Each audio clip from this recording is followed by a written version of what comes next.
என்ன நினைக்கிறாரு அப்படின்னா, ஆண்டவர் வந்து ரேண்டமா இந்த ஒரு விஷயத்த எல்லாருமே சொல்லுவாங்க. என்னன்னா, இப்போ வந்து இப்போ யாருக்காட்ட ஆக்சிடென்ட் ஆயிட்டுன்னு வைங்களேன். யாருக்காட்ட ஆக்சிடென்ட் ஆயிட்டு அப்படின்னா, கிறிஸ்தவங்களுடைய ஏதாவது கிறிஸ்தவங்களுடைய இதயம் அப்படி இருக்குமா எனக்கு தெரியல. ஆனா இப்படி ரேண்டமா சொல்லி கேள்விப்பட்டுருக்கேன். என்னன்னா, கிறிஸ்தவங்களோட இதயம் தான் மத்தவனுக்காக பரிதபிக்கும். மத்த பிரஜாதியாரா இருந்தாங்கன்னு வைங்களேன், அவங்க வந்து என்ன பண்ண மாட்டாங்க, அது எவன் செத்தா என்ன எனக்கு என்ன அப்படின்ட்டு இருப்பாங்க. ஆனா அதே கிறிஸ்டியன்ஸா இருந்தாங்கன்னா, அவங்களுடைய ஐயோ அந்த இதயம் வந்து அந்த ஆத்மாவுக்காக என்ன ஆகும், பரிதபிக்கும். சரிங்களா? இது நம்ம ரேண்டமா சொல்ற ஒரு விஷயம். இதே போல தான் ஆண்டவரும் என்ன நினைக்கிறாரு அப்படின்னா, அப்ப பார்த்தீங்களா நம்ம ஏசப்பாவை ஏற்றுக்கொண்டது நிமித்தம் நம்மளுடைய இதயம் கல்லான இதயம் எப்படி சதையா மாறுது. மத்தவனுக்காக நம்ம பரிதபிக்கிறோம் அப்படிதானே? மத்தவனுக்காக நம்ம பாரப்படுறோம்.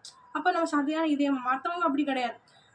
அதே போல இதுலயும் ஆண்டவர் என்ன விரும்புறாரு? அதே மாதிரி இதுல ஆண்டவர் என்ன விரும்புறாரு அப்படின்னு பார்த்தீங்கன்னா, அந்த இஸ்ரவேல் ஜனங்கள் பிரஜாதியார போல இருக்கக்கூடாது. அவங்க வந்து ஸ்பெஷல். அவங்க வந்து வித்தியாசமா இருக்கணும்னு நினைக்கிறாரு. இப்போ இதுக்கு ஒரு எக்ஸாம்பிள் சொல்றேன். ஏற்கனவே ஒரு எக்ஸாம்பிள் சொல்லிட்டேன். இப்போ ஒரு எக்ஸாம்பிள் சொல்றேன். ஏன்னா, இப்போ சில பேரண்ட்ஸ் வந்து எப்படி இருப்பாங்க அப்படின்னா, அவங்க பிள்ளைங்கள வந்து எல்லாரும் மாரி வளர்க்கக்கூடாது. ரொம்ப வித்தியாசமா வளர்க்கணும். அந்த பிள்ளை ரொம்ப டீசென்ட்டா அப்படி சில பேரண்ட்ஸ் அப்படி இருப்பாங்க. அவங்க சர்டன் ரூல்ஸ் அண்ட் ரெகுலேஷன்ஸ் வச்சு அவங்க பிள்ளைங்கள என்ன பண்ணுவாங்க, இப்படி எல்லாரும் மாரி எல்லா இடத்துக்கும் போ, உன் பாட்டுல பெர்மிஷன் கேட்காம போ, அப்படி ஊதாரி மாரி அலையக்கூடாது, அலைய விடக்கூடாது அப்படின்னு சொல்லிட்டு நினைப்பாங்க. அப்போ இதுலயும் ஆண்டவர் என்ன நினைக்கிறாரு, பிரஜாதியாருக்கும் நமக்கும் ஒரு வித்தியாசம் இருக்கணும் அப்படின்னு சொல்லிட்டு ஆண்டவர் நினைக்கிறதுனால தான் சர்டன் ரூல்ஸ் அண்ட் ரெகுலேஷன்ஸ் நமக்கு கொடுக்க, அதாவது இஸ்ரவேல் ஜனங்களுக்கு கொடுத்துருக்காரு.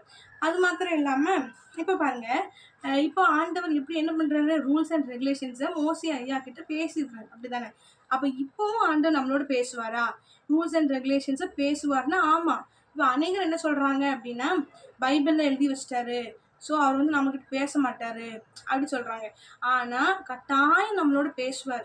பைபிள்ல எழுத வச்ச ஆதாரத்தின்படி அதை ஒரு ஒரு என்ன சொல்றது, உறுதியா பைபிளை சாட்சியா வச்சு, பைபிளை ஆதாரமா வச்சு நம்மளோட ஆண்டவர் ஒவ்வொரு நாளும் பேசுவார்.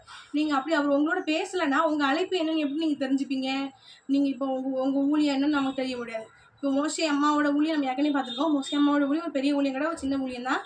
அவங்க வந்து மோசையா காப்பாத்துறதா. அந்த மாதிரி நம்மளுடைய ஸ்பெசிஃபிக் வேலை என்ன அப்படிங்கறது வந்து நம்ம ஏசப்பா நம்மளோட பேசுறத நம்மளால தெரிஞ்சுக்க முடியும் இல்லையா? அப்போ வந்து அப்ப தேவன் கட்டாயம் பைபிள் என்ன எழுதப்பட்டிருந்தா கூட தேவன் நம்மளோட அனுதினமும் பேச வேண்டும். பேசினாதான் நமக்கு நம்மளோட கோல் என்னது, நம்மளோட இலக்கு என்னது நம்ம தெரிஞ்சுக்க முடியும். மொதல் விஷயம், அந்த கோலை அடையிறதுக்கு, அதாவது நமக்கு கர்த்தர் நியமிச்சிருக்கிற இலக்கு அடையிறதுக்கு என்னென்ன ஸ்டெப்ஸ், என்னென்ன ரூல்ஸ் அண்ட் ரெகுலேஷன்ஸை ஃபாலோ பண்ணணும் அப்படின்னு சொல்லிட்டு ஆண்டவர் நம்மளோட தினம் தினம் பேசுவார். சரிங்களா? பைபிள் எழுதி வச்சிட்டாரு, அவர் நம்மகிட்ட பேச மாட்டார் அப்படின்னு நினைக்காதீங்க. கட்டாயம் பேசுவார். பைபிள்ல எழுதி வச்சதை உறுதியாக, அது வந்து ஒரு சாட்சியாக நம்ம உறுதிப்படுத்துறோம்ல, பைபிள் மூலம் ஆண்டவர் உறுதிப்படுத்தலாம்.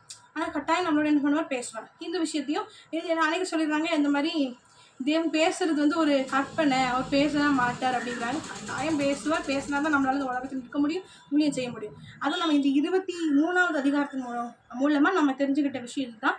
என்னெல்லாம் தெரிஞ்சுக்கிட்டோம்? தேவன் அவங்களோட பிள்ளைங்க வித்தியாசமா இருக்கும்னு நினைப்பாரு. சரிங்களா? 1வது. 2வது விஷயம், அதனால தான் பிரமாணங்களை கொடுத்தாரு சொல்றோம்.